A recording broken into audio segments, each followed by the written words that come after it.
Bonjour, nous sommes le mercredi 19 novembre 2025 et le sujet est l'Amérique du Sud, en particulier le Chili, avec son élection présidentielle entre la communiste Janet Jara et l'ultra-conservateur José Antonio Kast, qui s'affronteront au deuxième tour. Un côté communiste est qualifié de communiste modéré et l'autre candidat d'ultra-conservateur ou fils de nazi, juste parce qu'il a servi dans l'armée pendant la Seconde Guerre mondiale. N'oubliez pas de vous abonner pour plus de news nationales, européennes et internationales sur ce monde merveilleux dans lequel nous vivons. La candidate de la coalition de centre-gauche au pouvoir est arrivée en tête du premier tour avec 26,71% des suffrages, 24,12% pour son rival d'extrême droite, mais c'est José Antonio Kast qui fait désormais figure de favori pour le second tour qui aura lieu le 14 décembre, en quelques semaines, un peu moins d'un mois. Criminalité en hausse, plus de 15,6 millions d'électeurs étaient appelés à départager 8 candidats lors de ce premier tour, marqué par de longues files d'attente pour ce scrutin obligatoire. L'extrême droite était aussi représentée par Johannes Kaiser du Parti national libertarien, souvent perçu comme la version chilienne du président argentin Javier Milei. Le Chili est frontalier, bien évidemment, de l'Argentine. C'est la même région. Bien que le pays est riche en cuivre et en lithium, parmi les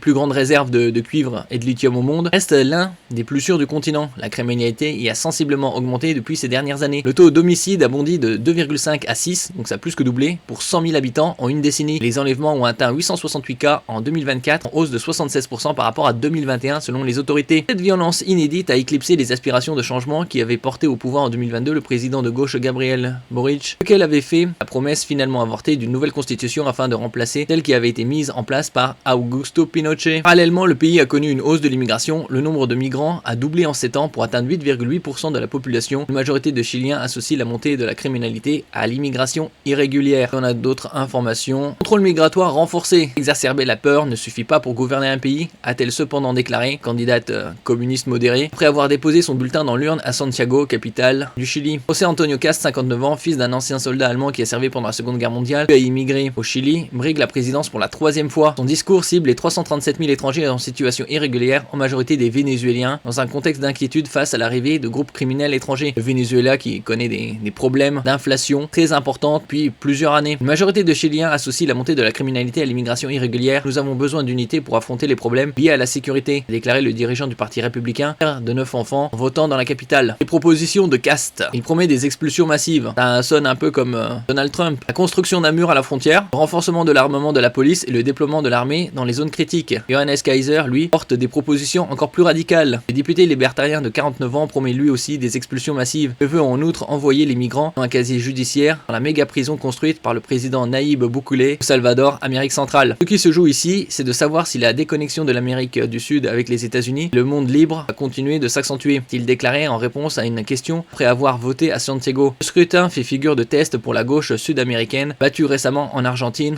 et en Bolivie, pays frontalier du Chili, confronté à des élections décisives en Colombie et au Brésil en 2026. Les Chiliens renouvellent également Chambre des députés et la moitié du Sénat. Donc rendez-vous en quelques semaines, mi-décembre. Merci pour votre écoute et à la prochaine.